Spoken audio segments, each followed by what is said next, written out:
오늘 말씀은 고린도후서 7장 5절에서 13절 말씀입니다.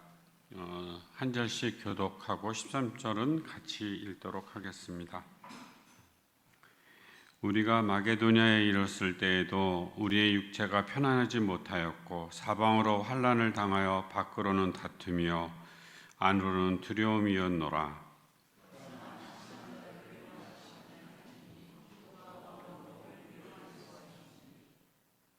그가 온 것뿐 아니요 오직 그가 너희에게서 받은 그 위로로 위로하고 너희의 사모함과 애통함과 나를 위하여 열심히 있는 것을 우리에게 보고함으로 나를 더욱 기쁘게 하였느니라.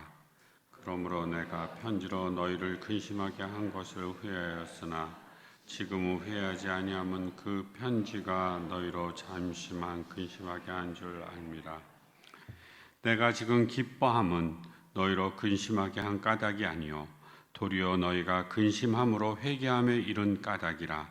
너희가 하나님의 뜻대로 근심하게 된 것은 우리에게서 아무 해도 받지 않게 하려 함이라.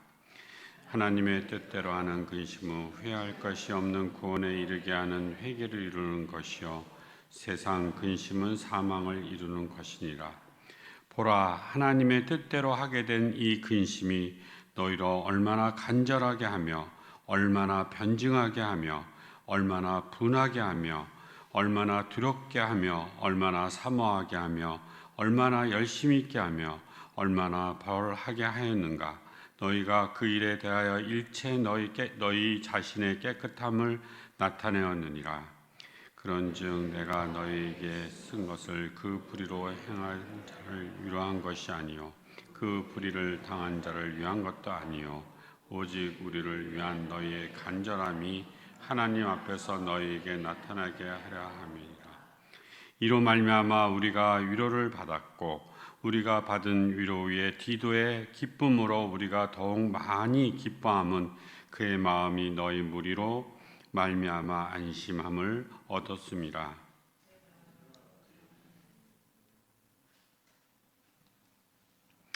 본문의 말씀으로 김건주 목사님께서 알면서 삶으로 6번째로 삶의 방식으로서의 회개라는 제목으로 말씀해 주시겠습니다. 오늘 설교를 통해서 많은 은혜 받으시길 바랍니다. 하루 만에 날씨가 확 바뀌었습니다. 그렇죠?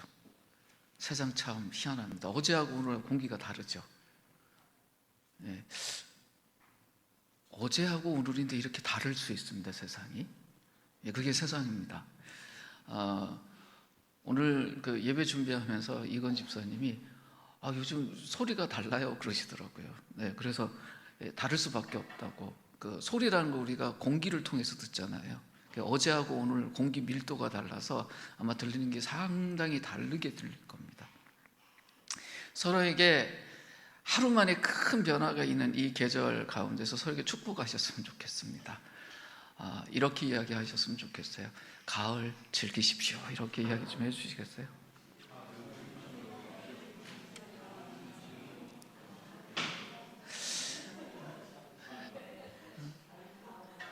오늘 10월이 돼서 첫 그 주일로 예배하는 날에 우리 공동체 소식안에 20날 공동체가 함께 예배드리고 나서 가을에 한복판으로 함께 산책 가자 이렇게 해놨잖아요.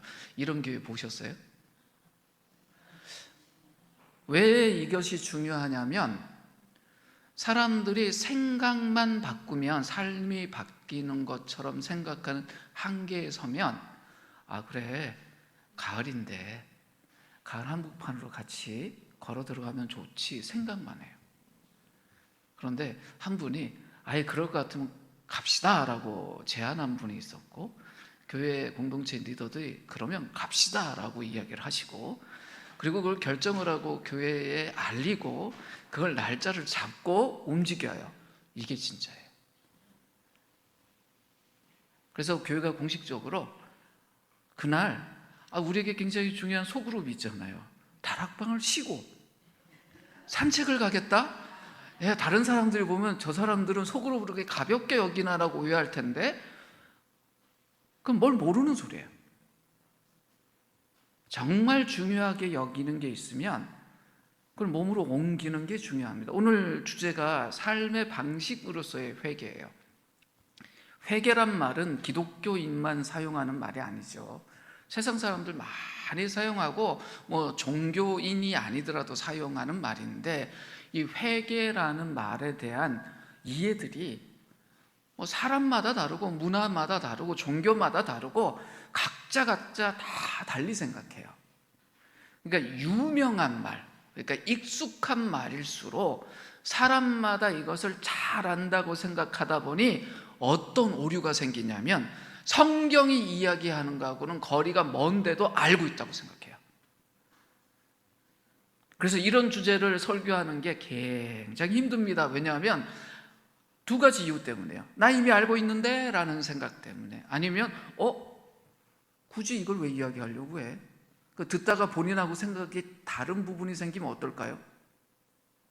자기를 고치려고 할까요? 말하는 사람인데 딱 팔짱 끼고 한번 날 설득해 보든지 네가 틀린 게 뭔지 한번 내가 확인해 볼게, 이럴까요? 되게 차라리 후자입니다. 그런데 그럼에도 불구하고 오늘 왜 이 회개라는 주제를 다루냐? 신앙생활에 있어서 회개라는 것이 본질적인 부분이라서 그래요. 신앙생활이란 것 중에 이 주변에 있는 어떤 주제가 아니라 신앙생활 한복판에 있는 본질적인 주제이기 때문에 굉장히 중요합니다. 복음이라는 것을 우리가 제대로 이해하고 내 속에 적용하려고 하면 이 회개라는 문제를 핵심적으로 이해하고 다루어야 돼요. 흔히 회개를 일회성의 사건으로 이해하는 분들이 참 많습니다. 종교인이든 아니든 간에 어떤 거예요? 회개할 건수가 생겼을 때 해야 되는 행위로 생각하는 거예요. 평소에 내가 죄라는 행위를 짓지 않았다, 그럼 그 회개라는 거 나하고 연결이 될까요? 회개가 뭐죠?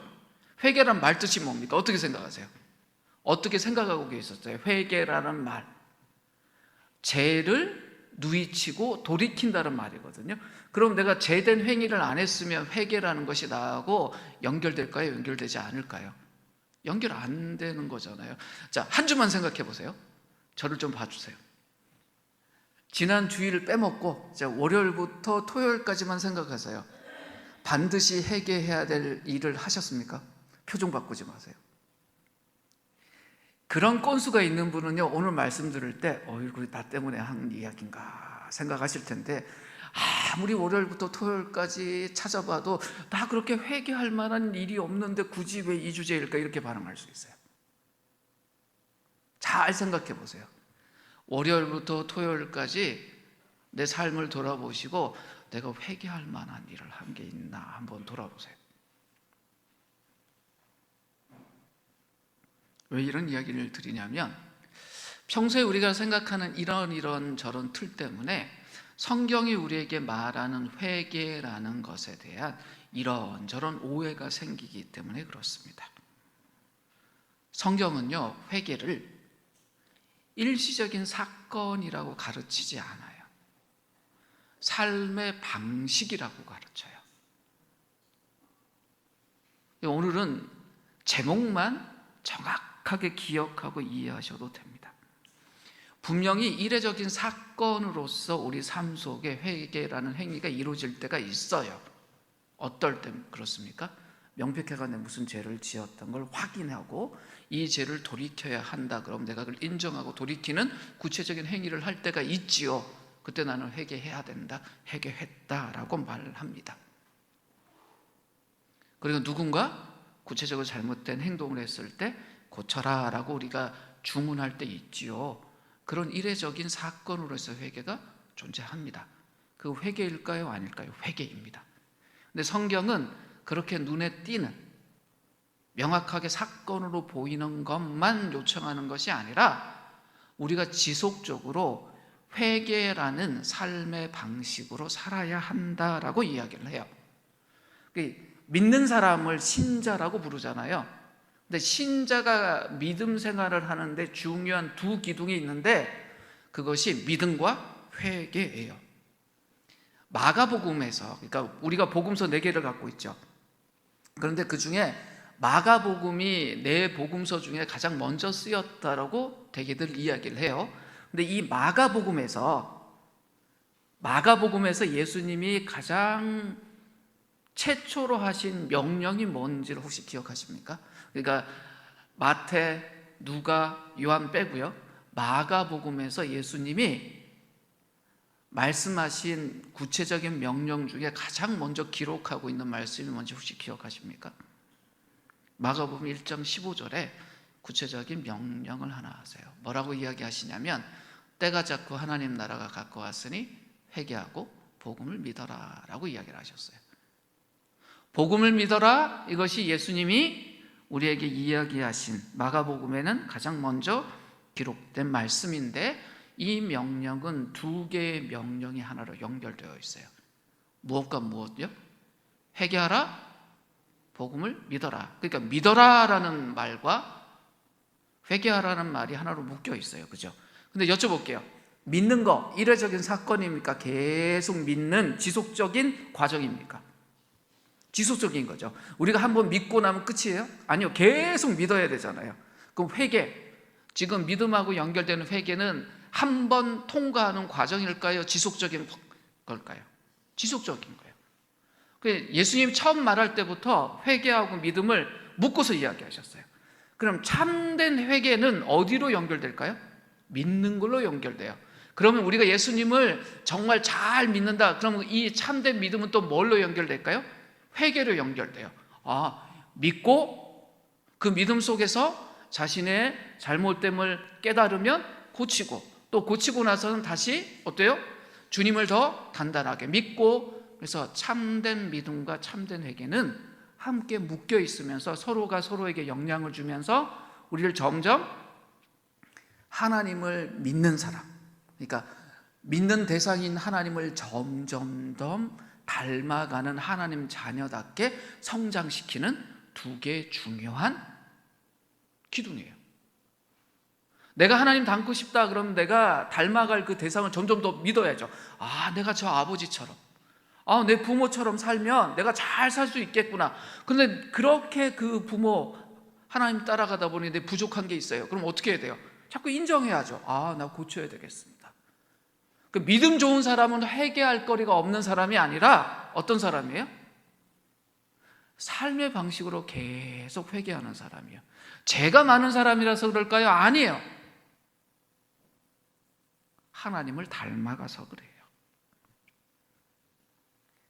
그렇게 회개한다는 것은 잘못을 뉘우친다라는 의미도 있지만 그보다 더 강한 게 뭐예요? 하나님 닮아가는, 우리가 영적으로 성장하는 데 있어서 중요한 훈련이라는 것이에요. 오늘 제가 하고 싶은 이야기는 다 여기에 담겨 있습니다. 이게 복음서를 통해서 우리에게 알려주는 성경의 참된 가르침이고 지혜예요. 그런데 한때 이것이 교회 역사 속에서 슬쩍 지워진 적이 있습니다. 회개라는 것은 예수 믿을 때 하고 예수 믿은 이후에는 구체적으로 잘못된 일이 있을 때 하는 행동이면 된다라는 것처럼 생각했던 적이 있어요. 그래서 만들어진 게 뭐였냐면 중세 때 고해성사였어요. 그분들이 요즘은 신부라고 부르지만 그때는 교회 목회자였잖아요. 맨날 찾아가서 고백했을까요? 자신들이 살다가 잘못한 일이 있어서 이건 꼭 고백해야 되겠다 하면 찾아갔을까요? 후자겠죠. 그러니 회개라는 것이 어떻게 생각되겠어요? 꼭 필요할 때만 하면 되는 행동. 그런데 그런 일이 없으면 더 좋은 것처럼 생각하게 되겠죠.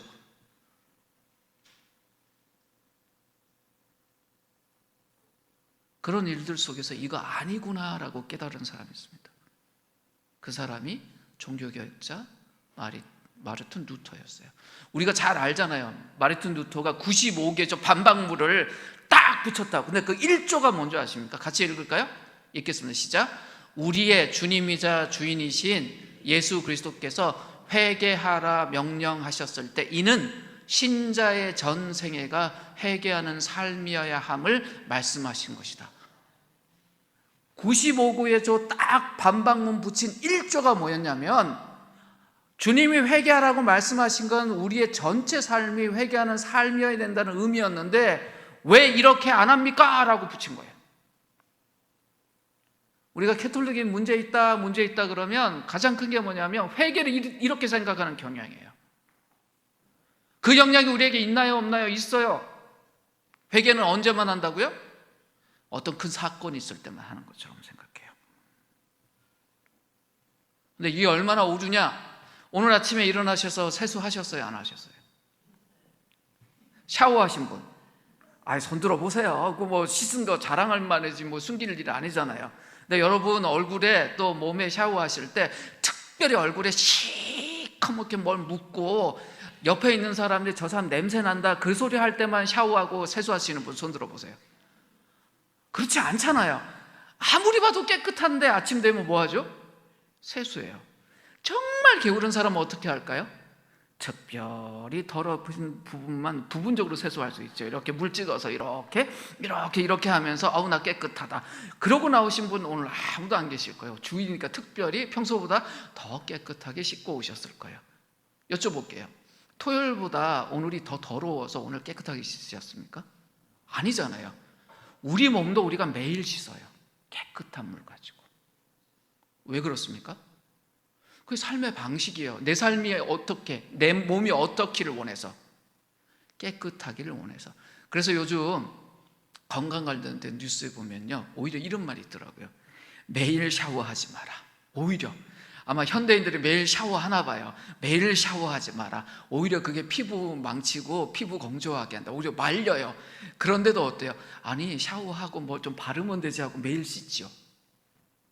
무슨 이야기입니까? 우리의 영혼도 그렇다는 거예요.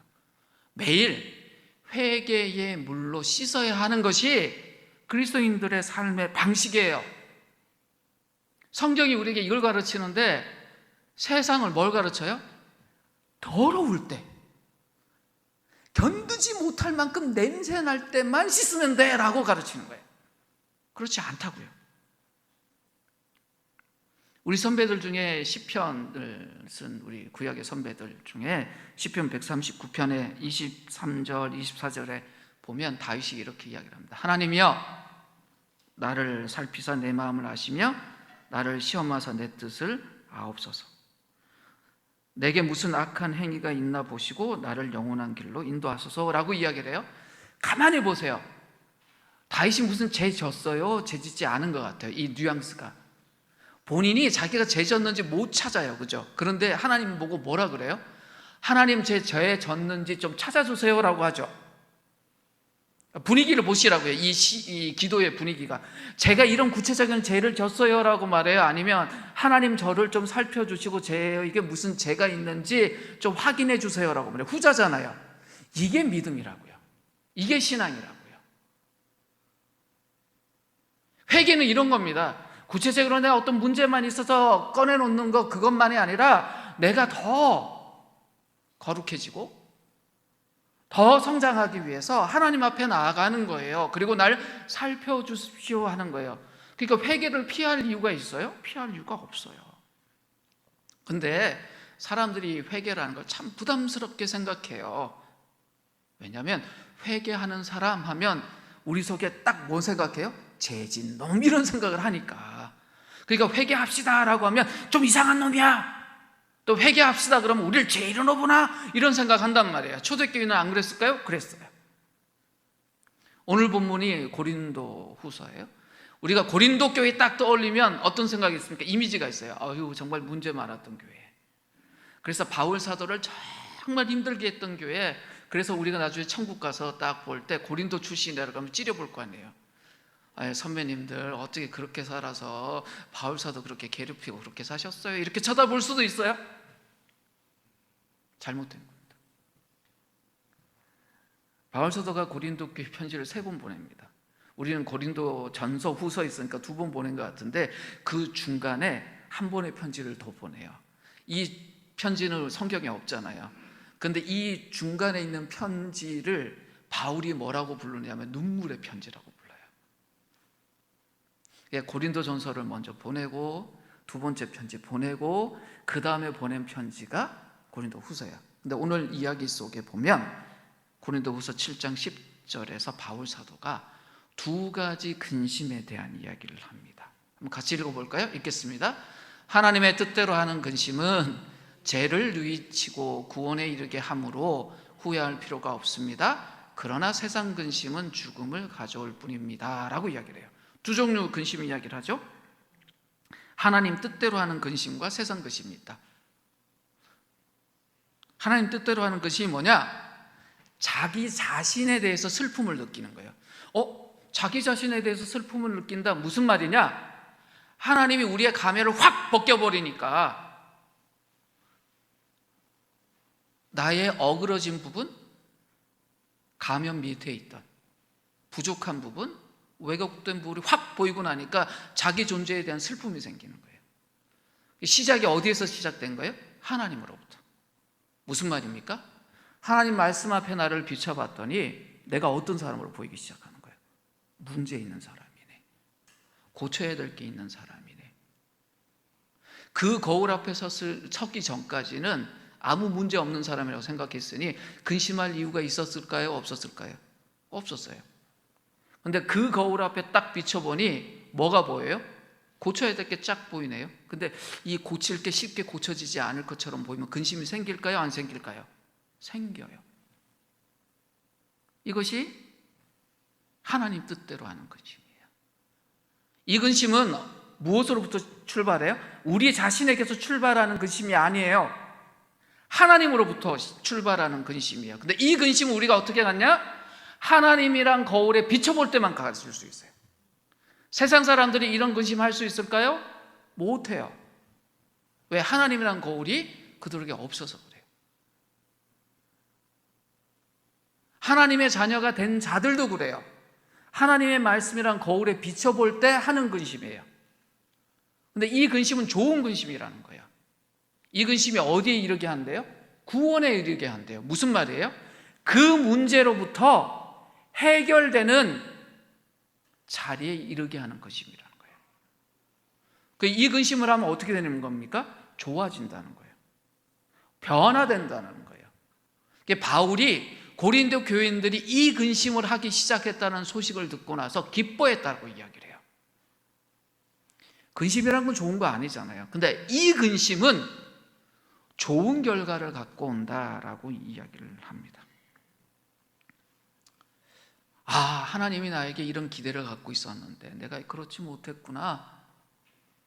그런데 내가 그렇게 살 수 있겠구나라는 결론을 가져가게 만드는 근심. 감정만 변화될까요? 그렇지 않아요. 이 근심은요, 우리를 믿음으로 인도해요.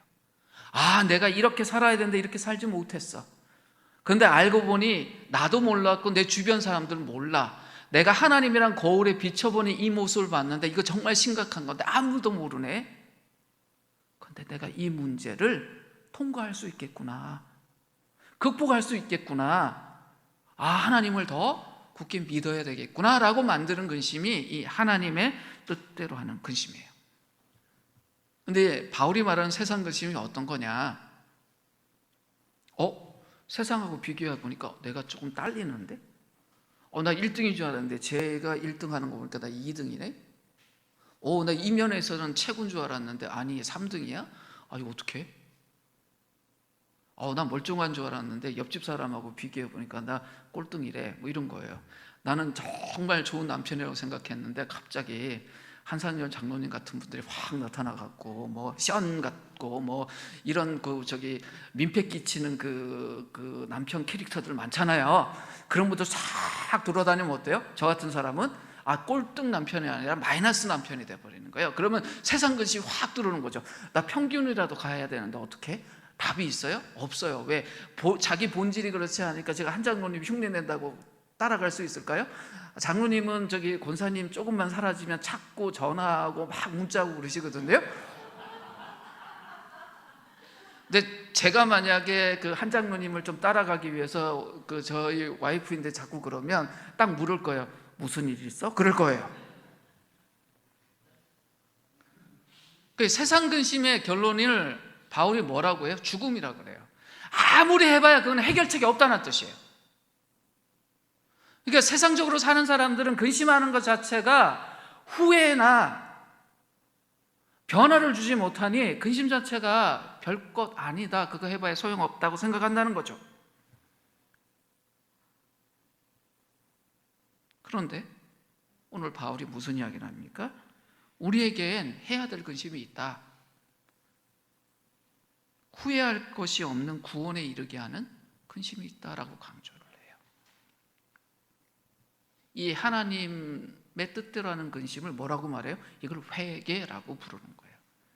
그러니까 우리가 끊임없이 삶에서 회개를 하게 되면 우리의 삶이 어떻게 된다는 거예요? 지금보다 훨씬 구원된 삶, 향상된 삶, 풍성한 삶, 멋진 삶 될 수 있다라고 말하는 것이 바울의 이야기입니다. 사도 바울이 지금 고린도 교인들에게 바랬던 게 뭐예요? 바로 이거예요. 하나님의 뜻대로 하는 근심을 이 사람들이 좀 했으면 좋겠다. 고린도 교인들이 어떤 사람들이었는데요?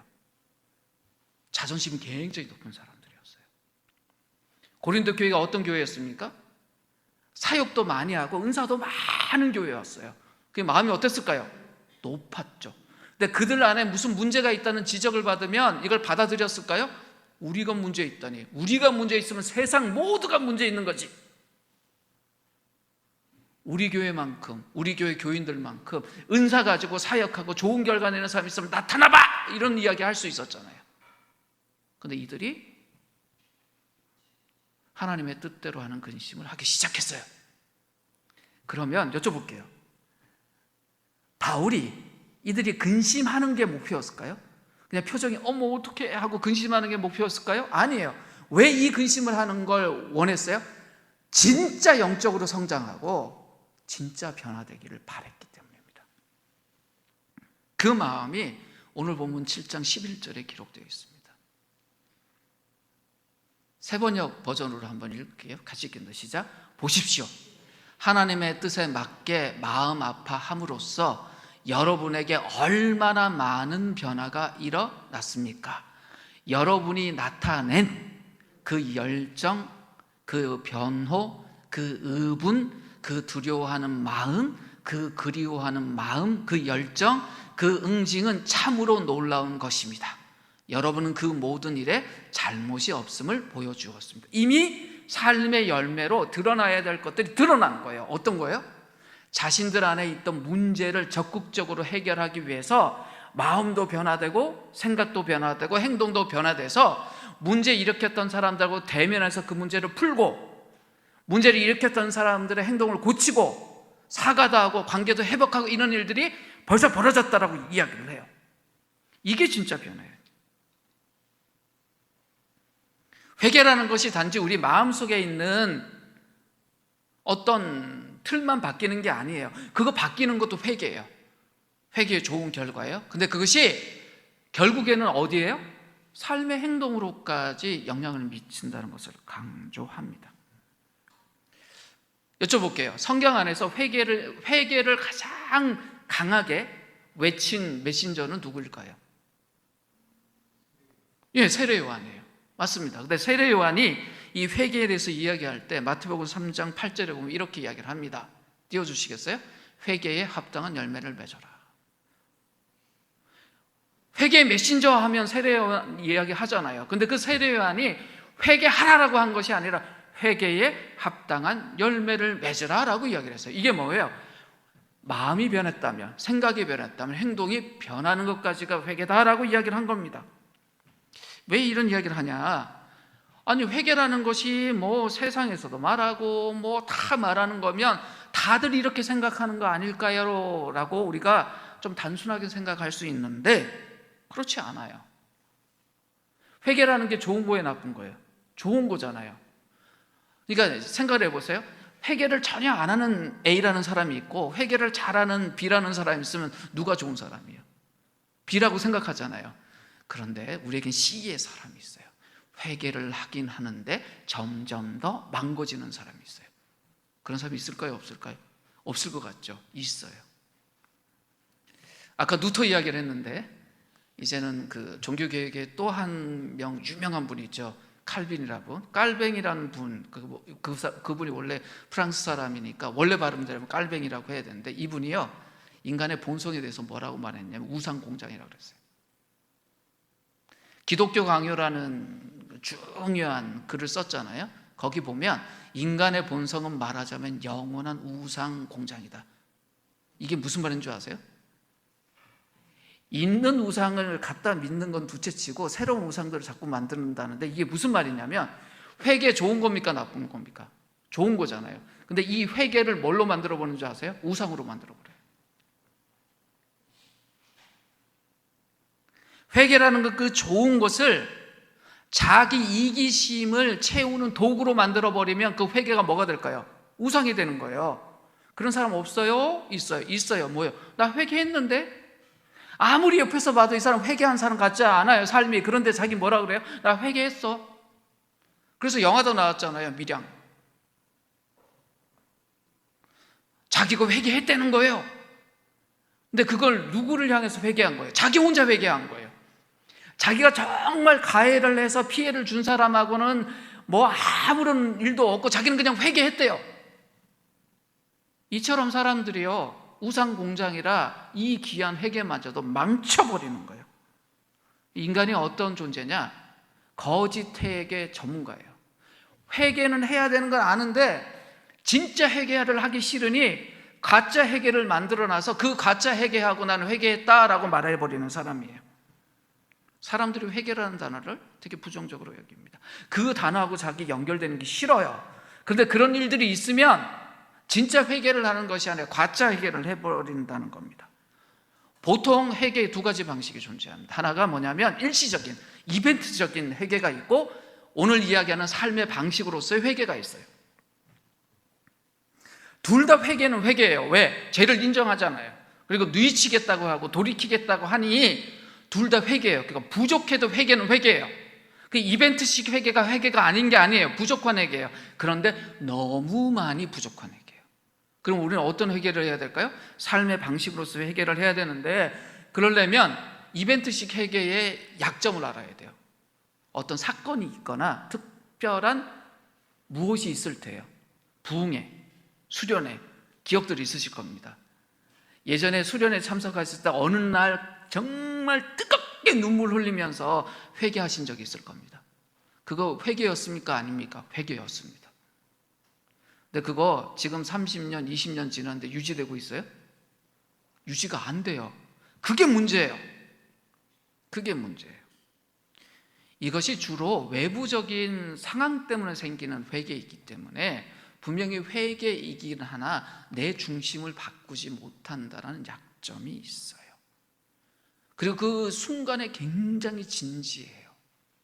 정말 나도 놀랄 만큼 진지하게 눈물 흘리고 정말 철저하게 자기 자신을 반성해요. 그러니까 진짜 회개일까요? 아닐까요? 진짜 회개예요. 근데 일시적이에요.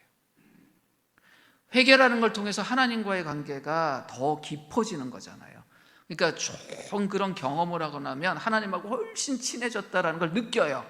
근데 며칠 가요? 3일 가요. 그러니 3일 후에는 어때요? 하나님의 관계가 가까워졌다가 더 멀어진 것처럼 느껴져요. 이렇게 되지 않으려면 어떻게 해야 됩니까? 회개라는 것이 삶의 방식으로서 자리를 잡아야 돼요. 신자의 삶이 어떤 거냐면 끊임없이 자기 자신을 하나님 앞에서 돌아보는 삶이에요. 내가 죄를 지었기 때문이 아니라 자연스럽게 하나님 앞에서 나를 돌아봐요. 돌아보다 보니 부족한 부분이 보였다. 그럼 어떻게 됩니까? 채우면 돼요. 넘치는 부분이 보였다? 감사하면 돼요. 그게 회개예요. 회개는 부정적인 행동이 아니라 하나님 앞에서 나를 계속 성찰하고 반성하는 태도예요. 그럼 됩니다. 그럼 어떻게 될까요? 나도 모르게 점점 내 생각과 내 마음이 더 좋은 방향으로 발전해 가겠죠. 그게 매일 반복되다 보면 그 습관이 될 겁니다. 그 어느 순간에 그게 내 인격으로 자리 잡게 될 것입니다.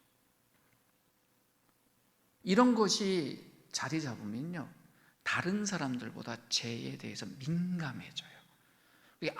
아무리 옆에 있는 사람은 죄라고 느끼지 않는 걸 그 사람은 죄로 느끼는 거예요. 왜 그래요?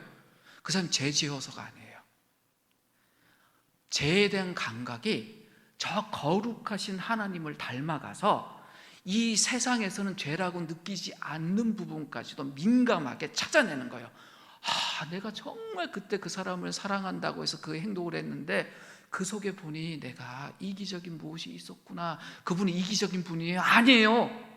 세상에서 가장 이타적인 행위를 한 분인데 그분이 그 행동 속에서 뭘 찾는 거예요? 죄에 대한 감각이 민감해지다 보니 거기서 부족을 찾아낸 거예요. 이거는 아무도 몰라요. 누구만 알아요? 하나님과 그분만 아는 거예요. 이분이 죄 지은 분이에요? 거룩한 분이에요? 우리가 보기에 거룩한 분이에요. 그런데 그 속에서 그걸 찾고 그것 가지고 몸부림쳐요. 그런 사람이 어떻게 될까요? 점점 더 성장하는 겁니다. 우리에게 필요한 건 이겁니다. 그러면 우리가 일상의 삶 속에서 내가 부족한 회개에 머무는 사람인가, 아니면 성경이 말하는 이런 좀 뛰어난 좋은 의미의 삶의 방식으로서의 회개에 머무는 사람인가 확인하는 방법이 있어요. 안 좋은 패턴은 뭐 하냐면 두 단어만 기억해서 저 좀 봐주세요. 제 그림 보시기 전에 그림을 띄워놓으시고 저 봐주세요. 부족한 회개의 특징은요, 일단 후회예요. 어머, 내가 이런 일을 왜 했을까? 그게 어떤 거예요? 후회예요. 나 이런 일을 하는 사람 아닌데? 라는 거. 그 다음에 뭐 할까요? 후회했으니 잘해야겠다 결심해요. 다음번은 잘해야지. 자, 보세요. 저 좀 봐주세요. 잘못한 일을 내가 확인을 했어요. 그럼 후회해요. 인정하는 거예요. 나 이럴 사람 아닌데 왜 이랬지? 그럼 더 잘해야지. 그 다음에 뭐 할까요? 더 잘해져요? 아니요. 또 실수하겠잖아요. 그럼 뭐 해요? 또 후회해요. 또 후회했어요. 그러면 포기해요? 아니요. 결심해요. 후회, 결심, 후회, 결심, 후회, 결심. 계속 이렇게. 이분 회개하는 분이에요? 안 하는 분이에요? 회개하는 분이에요. 진짜 나쁜 사람은 어때요? 나 잘못했네. 잘못하면 됐지 뭐. 후회도 안 하고 결심도 안 해요. 그 진짜 나쁜 놈이에요. 그런 사람 빼고. 회개하는 좋은 사람인데 부족한 회개에 있는 사람은 후회하고 결심하고 후회하고 결심하고 후회하고 결심하고. 나 이거 하지 말았어야 돼. 또 했네. 안 해야지.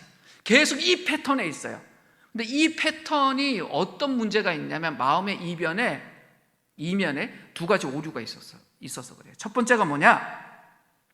자기 자신을 과대평가하는 거예요. 내가 이럴 사람이 아니었는데라고 생각하는 거예요. 두 번째는 어떤 거냐면 내가 이걸 변화시킬 능력이 있다고 생각하는 거예요. 그러니 내가 점점 좋아지는 일은 누구 몫이에요? 내 몫이에요. 그러니까 이건 비교할 수 있어요? 없어요? 세상 사람들하고 비교할 수 있어요. 그러니까 이것이 드러나는 걸 원할까요? 원치 않을까요? 원치 않아요. 그러니 어때요? 속으로 결심하고 속으로 고치면서 다른 사람에게 나를 깨끗하게 보이고 싶어 하는 거예요. 그리고 무슨 생각까지 할까요? 나는 이렇게 후회하고 결심하다가 계속 이런 일을 하는데 옆에 있는 사람은 그것도 안 하니 나 훨씬 좋은 사람이라고 생각해요. 그러다 보니 어떤 일이 생깁니까? 자기 자신에 대해서는 좀 더 관대해지고 똑같은 죄를 범하는 다른 사람에 대해서는 어때요? 경멸하게 돼요. 저러고도 고치지도 않고 저러고 살아. 지적질 잘하는 분들이 계세요. 저도 그렇지만 막 사는 사람들이 그러지 않아요. 깨끗하게 살려고 노력하는 사람들이 그래요. 근데 이 틀에 있어서 그래요. 후회하고 결심하고 후회하고 결심하고. 그럼 어떻게 될까요? 복음은요, 우리에게 진정한 회개로 초대해요. 지금부터 잘 들으셔야 돼요. 그럼 진정한 회개의 첫 번째가 뭐냐? 시선을 하나님께로 돌리는 거예요. 시편 51편 4절 한번 같이 읽겠습니다. 시작. 주님께만, 오직 주님께만 나는 죄를 지었습니다. 이 말이 뭡니까? 세상의 기준에서 이분이 죄 지은 거예요? 죄 짓지 않은 거예요? 자기 기준에서 죄 지은 거예요? 죄 짓지 않은 거예요? 아니에요. 주님 기준에 나 죄 지었습니다. 주님 앞에서 내가 악한 것을 저질렀습니다. 그리고 뭐라 그럽니까? 주님의 판결은 옳고 주님의 심판은 정당합니다. 기준이 자기 자신입니까? 하나님입니까? 하나님이에요. 젠지도 몰랐어요. 근데 하나님 기준에 비춰보니까 죄예요. 그랬더니 어때요? 변명하지 않아요. 뭐라 그래요? 아, 맞습니다라고 이야기하는 거예요. 세상 사람은 막 칭찬할 수 있어요. 워낙 멋지게 사는 분이니까. 근데 이분이 하나님 기준에 비춰보니까 자기 부족한 게 발견됐을 때 어떻게 해요? 자기 죄 발견된 거 놀래요? 놀라지 않아요. 인정해요. 두 번째요, 진정한 회개는 자기중심적 후회가 아니라 거룩한 슬픔이에요. 오늘 본문이었어요. 고린도후서 7장 10절 한번 같이 다시 읽을까요? 시작. 하나님 뜻대로 하는 근심은 후회할 것이 없는 구원에 이르게 하는 회개를 이루는 것이요 라고 이야기를 해요. 뒷부분 안 읽어도 돼요. 세상 근심은 뭐 우리하고 상관없으니까. 어때요? 거룩한 슬픔, 거룩한 기준에 비춰봤기 때문에 시작된 슬픔, 또 우리를 거룩하게 이끄는 슬픔이니 이 슬픔은 좋은 슬픔입니까? 아닙니까? 좋은 거예요. 이게 자기중심적 후회예요? 아니에요. 나 이런 사람이 못된 내가 아니라 하나님은 나를 이런 사람으로 이끄시는데 내가 못 갔네요. 후자예요.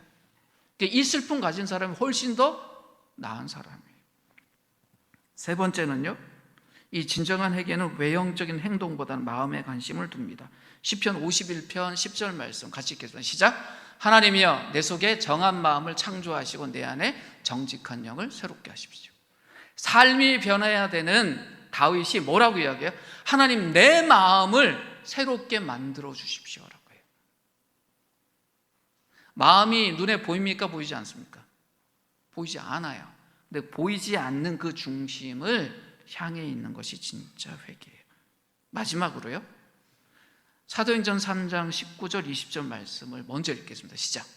그러므로 여러분은 회개하고 돌아와서 죄의 씻음을 받으십시오. 그러면 주님께로부터 편히 쉴 때가 올 것이며 주님께서는 여러분을 위하여 미리 정하신 그리스도이신 예수를 보내실 것입니다. 사도행전 3장에서 가장 먼저 나오는 기이한 베드로의 설교 중에 회개 부분인데 보세요. 회개하면 누구를 만날 거라고요? 그리스도를 만날 거라고. 이게 무슨 이야기냐면 회개라는 것이 죄 문제잖아요. 그러면 죄라는 것이 걸려 있으면 사람들이 감형받기 위해 했어요. 그죠? 요즘 뭐 무슨 이렇게 법원에서 하면 변호사 세우고 하는 거 다 뭐예요? 나 죄 없는 무죄 선언 받고 싶다. 혹은 감형받고 싶다라고 해서 하잖아요. 그럼 회개하는 것이 내 죄를 줄이고 죄를 가리는 것처럼 많이 생각하는데 진짜 회개는 그게 아니라는 거예요. 구원자이신 예수님 바라보게 한다는 거예요. 죄의 형벌에서 구원받고 구출되고 죄 줄이고 하는 것이 아니라 구원자이신 예수님 바라보면 끝나는 일이다. 그것이 진짜 회개라는 것이에요. 핑계 댈 일이 있을까요? 핑계 댈 필요 없어요. 후회할 필요도 없어요. 진정한 회개는요, 보세요. 저 좀 봐주세요. 아까 부족한 회개는 후회와 결심이 반복된다 그랬잖아요. 후회하고 결심하고 후회하고 결심하고 후회하고 결심한다고 했잖아요. 그럼 진짜 회개는 어떤 걸까요? 깨달음과 회개하는 마음이 반복돼요. 한번 띄워주시겠어요? 야, 나 죄 졌구나. 그러니까 어떤 사건이 벌어졌을 때 나의 부족한 면이 딱 발견됐어요. 그럼 뭐예요? 인정하게 되는 거예요. 이게 내 모습이었구나. 아이고, 이게 깨달음이에요. 그럼 회개하는 마음은 뭐예요? 주님 용서해 주십시오. 주님만이 희망입니다. 그러니까 나의 이 문제를 해결하실 분이 주님이시군요. 내가 깨달았어요? 그러니까 어떻게 해요? 회개하는 마음. 자, 이것이 계속 반복된다 그러면 우리가 제자리에 있을까요? 성장할까요? 그럼 회개하는 것은 우리에게 좋은 일입니까? 나쁜 일입니까? 좋은 일이에요. 이 일 때문에 그리스도가 우리에게 오셨어요. 복음의 중심에 있는 이야기 중에 하나가 우리를 어디로 인도해요? 회개하는 삶으로 인도해요. 그 회개의 자리에 서는 건 슬프기만 한 거예요? 아니에요. 기쁨의 자리예요. 우리 자신의 삶 속에서 나의 죄와 만나게 되는 것을 두려워하지 마십시오. 그걸 만나야 고칩니다. 죄를 깨닫게 되는 걸 죄를 자각한다고 하잖아요. 그건 하나님이 우리를 사랑하신다라는 흔적의 결과물이에요. 요한계시록 3장 19절 말씀 한번 같이 읽을까요? 시작. 무릇 내가 사랑하는 자를 책망하여 징계하노니 그러므로 내가 열심을 내라 회개하라. 시작하는 말이 뭐죠? 하나님이 사랑하신다. 그래서 네가 죄를 깨닫게 되었다. 그럼 뭐 하라? 회개하라. 회개의 자리에 설 때 어머 내가 또 죄 졌어 하고 놀라지도 마시고요. 부끄러워하지 마세요. 그건 부족하고 세상적인 회개의 문제예요. 하나님 나를 사랑하셔서 나를 더 성장하게 하시는구나. 그 하나님 붙드는 것, 그것이 우리 매일의 삶이에요. 우리 자신에게 그렇게 복음을 가지고 다가간다면 다른 사람에게 우리가 어떨 수 있을까요? 그 하나님의 사랑으로 서로를 만날 수 있습니다. 여쭤볼게요. 우리 삶에 회개의 자리가 커지면 커질수록 우리 자신이 어떻게 될까요?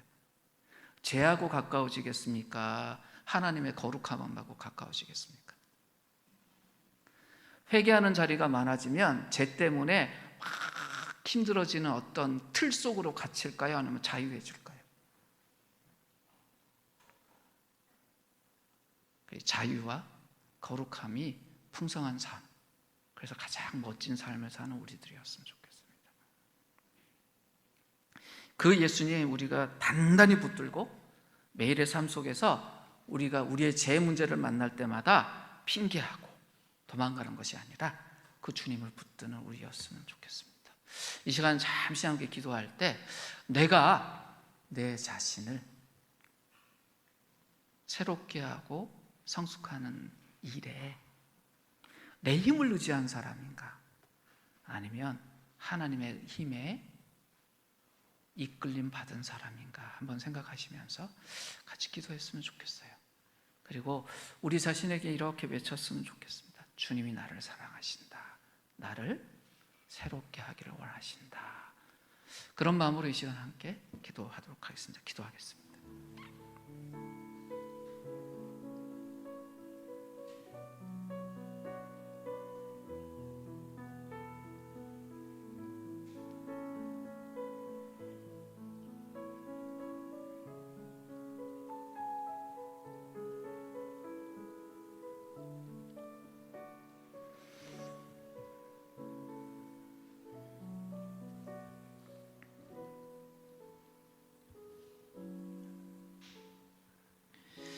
하나님, 이 시간 우리 자신을 돌아보며 기도합니다.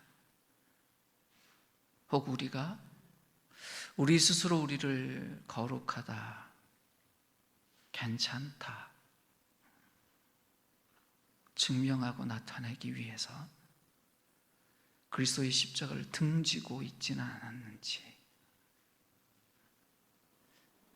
이제 돌이켜 하나님의 말씀 앞에, 그 하나님의 사랑 앞에 우리 자신을 날마다 비추면서 주님이 초대하시는 그 아름다운 삶, 더 자유함과 더 깊은 거룩함으로 인도하시는 그 삶 안으로 우리가 걸어 들어가고, 우리 안에 있는 부족과 어그러짐을 발견할 때마다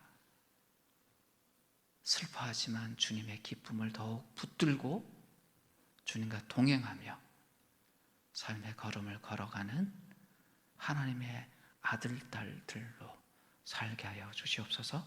예수님의 이름으로 기도드립니다.